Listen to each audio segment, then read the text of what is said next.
9 ദിവസത്തെ തെരച്ചിൽ ട്രക്ക് കണ്ടെത്തി. അർജുൻ്റെ ട്രക്ക് നദിക്കടിയിൽ കണ്ടെത്തിയിരിക്കുന്നു. കർണാടക റവന്യൂ മന്ത്രിയും SP-യും MLA-യും സ്ഥിരീകരിച്ചു. കർണാടകയിലെ ഷിരൂരിൽ കാണാതായ അർജുൻ്റെ ട്രക്ക് നദിക്കടിയിൽ കണ്ടെത്തി.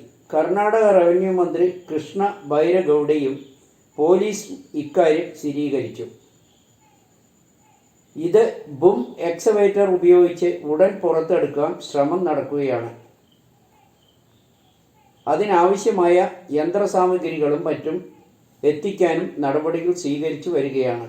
വാഹനം പൊക്കിയെടുക്കാനുള്ള സാമഗ്രികൾ എത്തിച്ചു എന്നാണ് അറിയുന്നത്. അത്യാധുനിക സംവിധാനങ്ങളുള്ള സാമഗ്രികൾ ഉപയോഗിച്ചാണ് തെരച്ചിൽ നടന്നത്. കാലാവസ്ഥ അനുകൂലമായാൽ രാത്രി 11 മണി വരെ പരിശോധന തുടരുമെന്ന് MLA പറഞ്ഞു. പ്രദേശത്ത് ശക്തമായ മഴയാണ്. ഇവിടെ ഓറഞ്ച് അലർട്ടാണ് പ്രഖ്യാപിച്ചിട്ടുള്ളത്.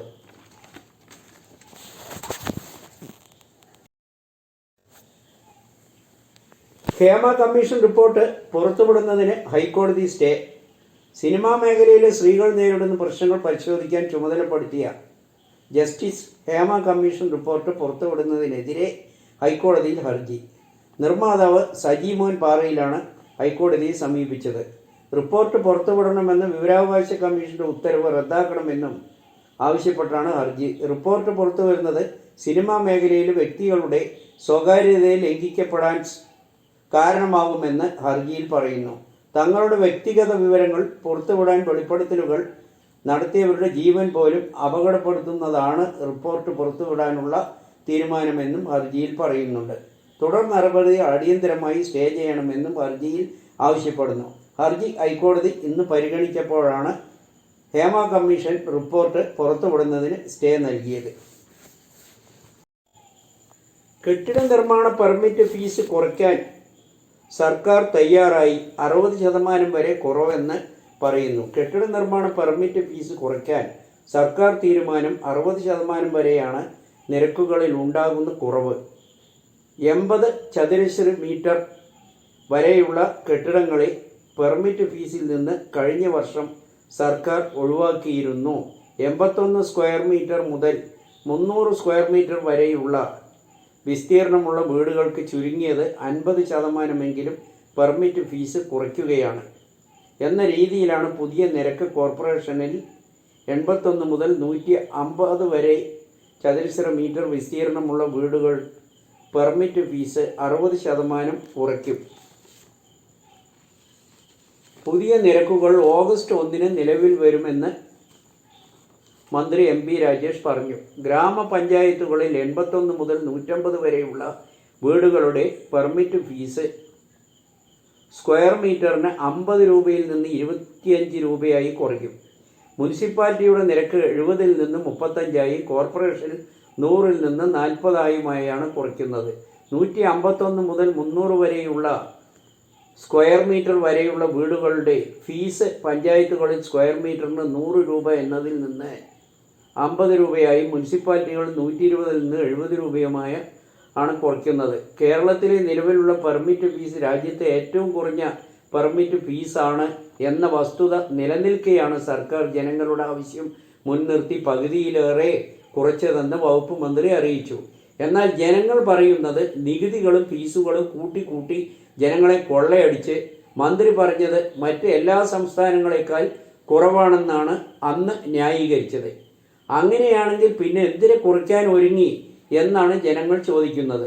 ലോക്സഭാ തെരഞ്ഞെടുപ്പിലെ തിരിച്ചടിയാണ് കുറയ്ക്കാൻ കാരണം, അല്ലാതെ ജനങ്ങളെ സഹായിക്കാനൊന്നും അല്ലെന്നും ജനങ്ങൾ ചൂണ്ടിക്കാട്ടുന്നു. ഈ മന്ത്രിയുടെ ഇതൊന്നും ജനങ്ങൾ വിശ്വസിക്കുന്നില്ല എന്ന് തന്നെയാണ് പറയുന്നത്. ബജറ്റിലെ സംസ്ഥാനങ്ങളോടുള്ള വിവേചനത്തിനെതിരെ പ്രതിഷേധിച്ച് ഇന്ത്യ സഖ്യം. മൂന്നാം മോദി സർക്കാരിൻ്റെ ആദ്യ ബജറ്റിൽ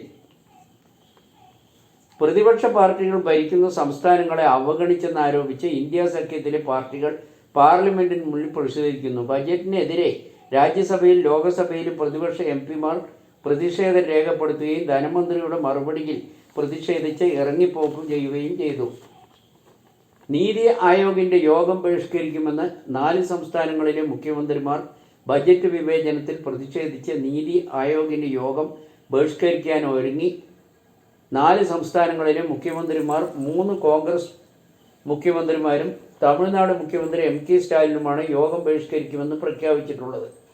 ജൂലൈ 27 നടക്കുന്ന നീതി ആയോഗ് യോഗം ബഹിഷ്കരിക്കുമെന്ന് പ്രഖ്യാപിച്ചിട്ടുള്ളത് കർണാടക, തമിഴ്നാട്, തെലങ്കാന, ഹിമാചൽ പ്രദേശ് എന്നീ സംസ്ഥാനങ്ങളിലെ മുഖ്യമന്ത്രിമാരാണ്. യോഗം ബഹിഷ്കരിക്കുന്നത് ജുഡീഷ്യൽ കസ്റ്റഡിയിലുള്ള ഡൽഹി മുഖ്യമന്ത്രിയും യോഗത്തിൽ പങ്കെടുക്കുകയില്ല. പഞ്ചാബ് മുഖ്യമന്ത്രി ഭഗവന്ത് മാൻ, കേരള മുഖ്യമന്ത്രി പിണറായി വിജയൻ, ജാർഖണ്ഡ് മുഖ്യമന്ത്രി ഹേമന്ത് സോറൻ എന്നിവർ യോഗത്തിൽ നിന്ന് വിട്ടുനിൽക്കാൻ സാധ്യതയുണ്ടെന്നും സൂചന ലഭിച്ചു. ബജറ്റ് വിവേചനമായതിനാൽ കോൺഗ്രസ് മുഖ്യമന്ത്രിമാർ നീതി ആയോഗിന്റെ യോഗം ബഹിഷ്കരിക്കുമെന്ന് AICC ജനറൽ സെക്രട്ടറി KC വേണുഗോപാലും വ്യക്തമാക്കി.